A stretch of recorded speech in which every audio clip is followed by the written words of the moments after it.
Hello everyone, good morning. Welcome back to our channel Sonu mini blog. আমি সোনু তোমাদের সঙ্গে share করছি আজ আমার একটা ফার্স্ট লং ভিডিও।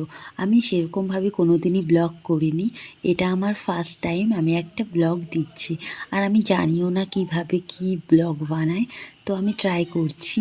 তো যদি ভালো লাগে সবাই একটা লাইক করবে, চ্যানেলটিকে সাবস্ক্রাইব করে আমার পাশে থাকবে, আর ভিডিওটা ভালো লাগলে একটা কমেন্ট করবে। তো দেখো সকাল সকাল আমি উঠে পড়েছি। উঠে বাড়িতে যেরকম কাজ থাকে নর্মালি, মানে বিবাহিত জীবনে যেরকম কাজ থাকে আমারও সেরকম কাজ আছে, আমি কাজগুলো করে। তো ফার্স্টে আমি ঘরটা ঝাড়ু দিয়ে নিচ্ছি। আর আমাদের বাড়িতে আমরা দুজন থাকি, আমি আর আমার শাশুড়ি মা। সেরকম কাজ বলতে কোনো কিছুই নেই, যা এই রান্না বান্না খাওয়া দাওয়া, আর কোনো কাজ নেই। কথা বলতে বলতে আমার ঘরটা ঝাড়ু দেওয়া হয়ে গেছে। আর এই সকালবেলা উঠোনটা আমি ফার্স্ট টাইমই ঝাড়ু দিচ্ছি শ্বশুর বাড়িতে, কারণ এই উঠোন ঝাড়ু মারু এইসব আমার শাশুড়ি মাই দেয়। বাট আজকে ওনার জ্বর হয়েছে, এর জন্য আমি ওনাকে বলেছি যে আজকে তোমার ঝাড়ু দিতে হবে না, আমি দিয়ে দিচ্ছি। এর জন্য আমি ঝাড়ু দিয়ে দিলাম উঠোনটা। আর জানো তো আমাদের বাড়িতে যা কাজই হয় আমরা দুজনে ভাগযোগ করে করি, কারণ বাড়িতে আর কোনো লোক নেই, আমরা দুজন থাকি, আমি আর আমার শাশুড়ি মা। যেহেতু ছোট্ট পরিবার, একদমই ছোট আমাদের, মানে ফ্যামিলির লোকজন আমরা সব অল্প অল্প, এর জন্য বাড়িতে কোনো ছেলে মানুষই থাকে না, আমরা দুজন থাকি, আমি আর আমার শাশুড়ি মা থাকি। এর জন্য আমাদের কাজের প্রতি খুব হেলদোল নেই, কারণ আমরা আস্তে আস্তে কাজ করি, কোনো ব্যস্ততা আমাদের ভেতরে থাকে না। কথা বলতে বলতে দেখো আমি ব্রাশ করে নিয়েছি তোমাদের সঙ্গে গল্প করতে করতে। আর আমি ব্রাশটা এখন করে নেব। ব্রাশটা নিয়ে নিয়েছি, ফার্স্টে বলে ফেলেছি ব্রাশ করে নিয়েছি, বাট ব্রাশ করিনি, ব্রাশ করছি আমি এখন। আর জানো তো, এই যে বিবাহিত জীবন আমার, আমি নতুন নতুন বিয়ে করেছি, আমার বহু বছর হয়নি, আমার মাসখানেক হয়েছে বিয়েটা হয়েছে।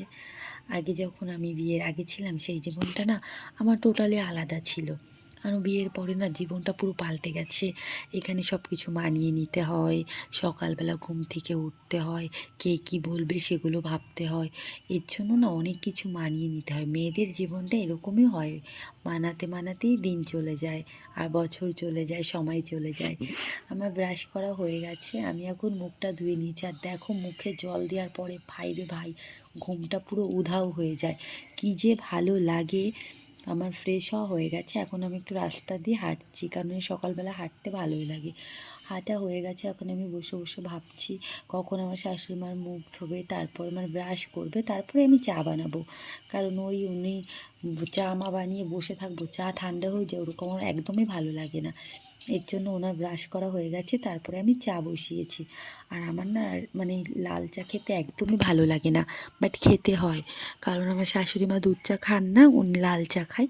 সেজন্য আমিও খাই লাল চা, কিন্তু আমার একদমই পছন্দ না, একদম বেকার লাগে লাল চা খেতে। তাও খাই, কারণ চা না খেলে আমার একটা চা খাওয়ার অভ্যাস হয়ে গেছে, কারণ চা না খেলে না আমার ঘুম পায়।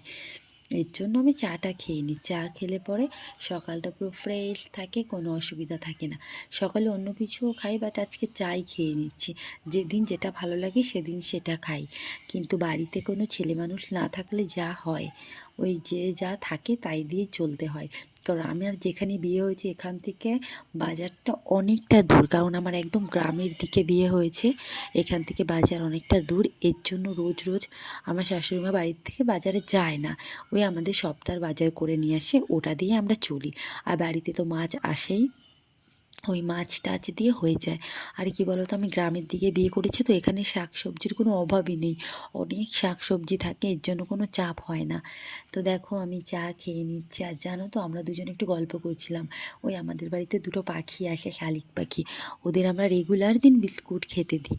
আর ওরা, আমরা যখনই চা খেতে বসি তখনই ওরা আসে। আর শুনেছি জোড়া শালিক দেখা বলে দিন ভালো যায়। আমি ভাই দিনের কথা বলতে পারবো না, আমার রাত দিন সারাদিনই ভালো যায়, কারণ আমি সকাল থেকে কারো মুখই সেরকম দেখি না, কারণ আমি ঘর থেকে বেরোই না, আমি কোথাও যাইও না, কারোর সঙ্গে অত কথাও বলি না, বাড়ির ভেতরে যেটুকু যা কথা বলতে, কারণ আমার বেশি লোক বেশি গ্যাঞ্জাম এসব পছন্দ হয় না, আমি ওর জন্য যাই না কারোর সঙ্গে গল্প টল্প করতে। আর কেউ যদি আসে ওই টুকটাক গল্প করি, নাহলে আমি সারাদিন মানে ফোন নিয়ে শুয়ে থাকি, বসে থাকি, এটাই আমার কাজ, আর কোনো কাজ থাকে না। তো ভাবছি কখন মাছওয়ালা আসবে, দেখো বলতে বলতে মাছওয়ালা মাছ নিয়ে চলে এসেছে। আজকে এই মাছটা আমি কেটে নেব। আর আর এই মাছ না কেটে আমি কখনো স্নান করি না। ওই স্নান করার পরে মাছ কাটতে আমার ভীষণ বিরক্ত লাগে, কারণ আমার একদমই পছন্দ হয় না ওই স্নান করব তারপরে মাছ কাটবো। এর জন্য আমি বসে থাকি, আমি আগে মাছ টাছ সব কিছু কেটে ধুয়ে পরিষ্কার করে নিই, তারপরে স্নান করি, তাহলে ভালো লাগে আমার। নাহলে গায়ের ভেতরে কেমন একটা ঘিন করে। এর জন্য আমি কখনো স্নান না করে মাছ মানে স্নান করে মাছ কাটি এরকম করি না। মানে স্নান করার আগেই মানে সবসময় আগেই আমি মাছটা কেটে নিই। আর যদি কোনো দিন আমি স্নান করে নিই, তারপরে যদি আমার মাছ কাটতে হয়, পরে আমি আবার গা ধুয়ে নিই, নাহলে আমার কেমন একটা লাগে ভাই, এর জন্য আমি এরকম করি। আর মাছটা আমি সবসময় কাটি না, আমার শাশুড়িমা মাছ কেটেই নিয়ে আসে, আর বাড়িতে মাছ আসলে উনিই কেটে পরিষ্কার করে, যেহেতু ওনার জ্বর, এর জন্য আমি কেটে পরিষ্কার করে নিচ্ছি। আর আমি একটু তাড়াহুড়ো করছি, বুঝলে তো, কারণ আজকে সোমবার, আমার পুজো দিতে হবে, শিব পুজোটা আমি করি, মানে বাবা ভোলেনাথের পুজোটা করব, এই জন্য একটু তাড়াতাড়ি করছি। আর এই বাড়িতে না সোমবার দিন নিরামিষ খায় না, বাট আমি ভেবেছি আমি এবার থেকে খাবো, কারণ আমার বাপের বাড়িতে সোমবারে নিরামিষ খায়, কারণ আমার মা প্রচণ্ড পরিমাণে মানে সোমবার দিন আমাদের বাড়িতে নিরামিষই হয়, কোনো আমিষ জাতীয় খাবার হয় না।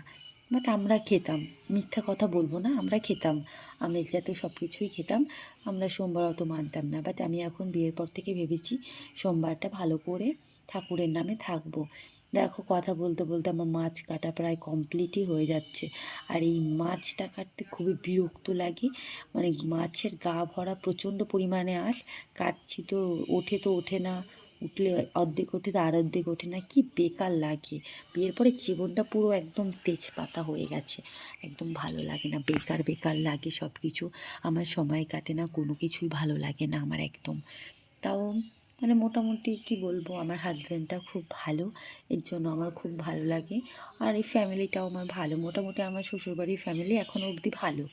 তো আমি জানি না পরবর্তীতে কী হবে, এর জন্য গ্যারান্টি দিয়ে আমি কিছু বলতে পারছি না। বাট এখনও অবধি সবাই খুব ভালো, কথাবার্তা সবই তো ভালো। আর বাড়িতে ক্যাঞ্চাল করার মতো কেউ নেই আমাদের বাড়িতে যে ক্যাঞ্চাল করবে। আমরা 3 জন মানুষ, তার ভেতরে মানে 4 জন মানুষ, তার ভেতরে 2 জন বাড়িতে থাকে না, আমরা 2 জন থাকি, আমি আর আমার শাশুড়ি মা থাকি। তখন আমার মাছ কাটা হয়ে গেছে, আমি এখন মাছগুলো ভালো করে ধুয়ে নেব। আর আজকে না নতুন একটা শাক রান্না করবে বলছিল এই মাছগুলো দিয়ে। তো আমি মাছগুলো ধুয়ে টুয়ে দিচ্ছি, রান্নাটা আমার শাশুড়ি মাই করবে, উনিই বলেছে তুমি রান্না বান্না করতে হবে না, আমি রান্না করে দেবো। তো আমি মাছ টাছ কেটে একদম ফ্রেশ হয়ে নিয়েছি, আমি একবারে স্নান করে নিয়েছি, আমি আগেই বলেছি আমি মাছ কাটার পরেই স্নান করবো, এর জন্য দেখো মাছ কাটার পরে আমি স্নান করে নিয়েছি। আর সোমবার যেহেতু, এর জন্য আমি ভাবলাম শাড়ি পরেই পুজোটা দেবো। আমি নাইটি পরি, কিন্তু আমি ভাবলাম সোমবার তো শাড়িটা পরে পুজোটা দিয়ে নিই, তারপরে শাড়িটা আবার খুলে ফেলবো, অসুবিধা নেই, পরে আবার নাইটি পরে নেবো।